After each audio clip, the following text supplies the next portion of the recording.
Akarere ka Gicumbi ubu kari ku isonga mu kugira umukamo mwinshi mu gihugu.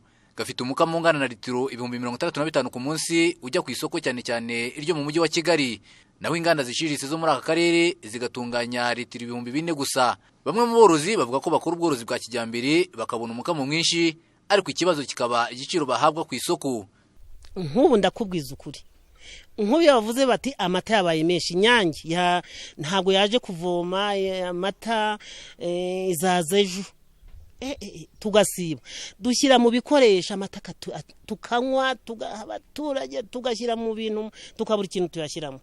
Ubwo nanone kandi nkatwe twamenyere gufata amafaranga y'amata, tuba dufite igihombo. Uravuga uti ku kwezi nayo kuzabona ya none ntayo nzabona, ugatangira ugahangayika. Batugurira ku mafaranga makeya cyane, 150.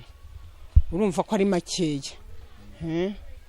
Mwari mukwiriye kutuvuganira nibura natwe, kubera ko ibyo kurya biraduhenda n'ubwatsi bukaduhenda, ugasanga umworozi ntacyo arimo gufataho. Muizijire Aimable, umuyobozi wungirije w'akarere ka Gicumbi ushinzwe ubukungu, avuga ko igisubizo cy'abaturage kizaturuka ku kubaka uruganda muri aka karere abaturage bafitemo uruhari. Barimo kugenda bakusanya inkunga yabo ku buryo n'abazagira uruhare bakagira imigabane muri urwo ruganda. Ni uruganda rw'amashoramari ngo agenda rutereke hariya baha igiciro ashaka, bagira uruganda bafitemo ijambo, babasha kunegosiya igiciro cy'amata kandi bakajya babona ku nyungu ziva kuri urwo ruganda. Nibwo iterambere tubona ko ryakwihuta, ku buryo rero tubona ari ikintu bashyizeho umwete bishimiye, ari abo borozi ubwabo bakagiramo imigabane yabo, n'abikorera ku giti cyabo hano bamaze kubyishimira cyane, nabo bari tayari gushoramo imari yabo.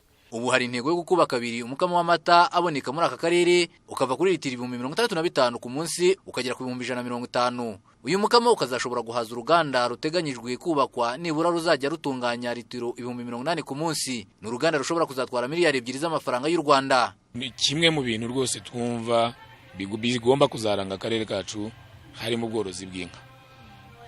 Ibyo nababwiraga, climate ni nziza, ikirere cyacu ni cyiza cyane ku bworozi bw'inka.